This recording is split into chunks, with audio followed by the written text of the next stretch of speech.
ગુજરાત મુલાકાતના બીજા અને છેલ્લા દિવસે કેન્દ્રીય ગૃહમંત્રી અમિત શાહે અમદાવાદમાં મિલિયન માઇન્ડ ટેક પાર્ક અને ગ્લોબલ કેપેબિલિટી સેન્ટર કેમ્પનું કર્યું લોકાર્પણ.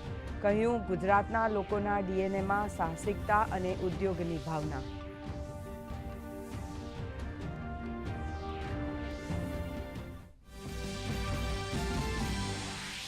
ગૃહમંત્રી અમિત શાહે ગાંધીનગર એનઆઈડી કેમ્પસમાં ઇન્ક્યુબેશન એન્ડ ઇનોવેટિવ સેન્ટરનું કર્યું ઉદ્ઘાટન.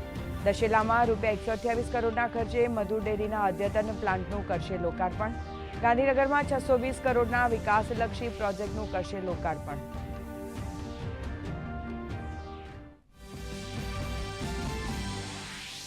પ્રધાનમંત્રી નરેન્દ્ર મોદીના નેધરલેન્ડ પ્રવાસનો બીજો દિવસ. નેધરલેન્ડના પીએમ રોબ જેટોન સાથે ઓફસ્લાઉટડેકની લેશે મુલાકાત અને જળ વ્યવસ્થાપન પર બંને દેશોનો ભાર.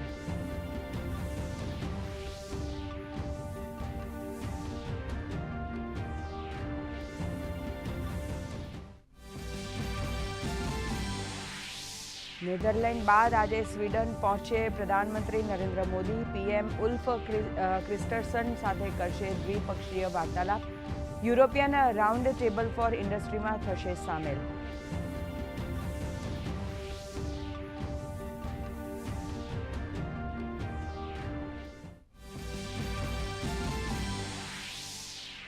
મુખ્યમંત્રી ભૂપેન્દ્ર પટેલે ઓનલાઈન માધ્યમથી પોતાની વિગતો ભરીને સ્વગણતરીનો કરાવ્યો રાજ્યવ્યાપી પ્રારંભ. કેન્દ્રીય મંત્રી સી.આર. પાટીલે નાગરિકોને વસ્તી ગણતરી માટે આવતા કર્મચારીઓને સંપૂર્ણ સહયોગ આપવા કરી અપીલ.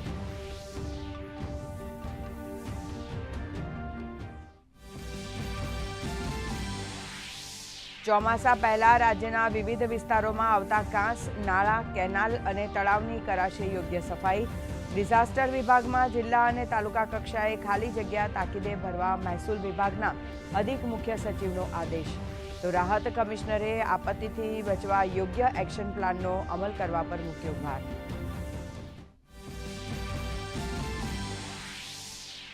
તેલ સંકટ વચ્ચે દિલ્હીની રેખા ગુપ્તા સરકારનો મોટો નિર્ણય. એવિએશન ફ્યુઅલ પર વેટ 25%થી ઘટાડીને કર્યો 7%. એરલાઇન્સ અને મુસાફરોને મળી મોટી રાહત.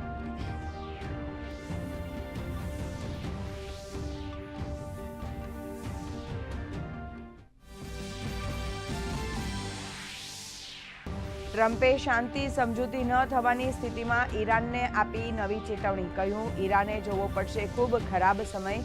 ઈરાને કર્યો પલટવાર. કહ્યું, અમેરિકા પર નથી ભરોસો.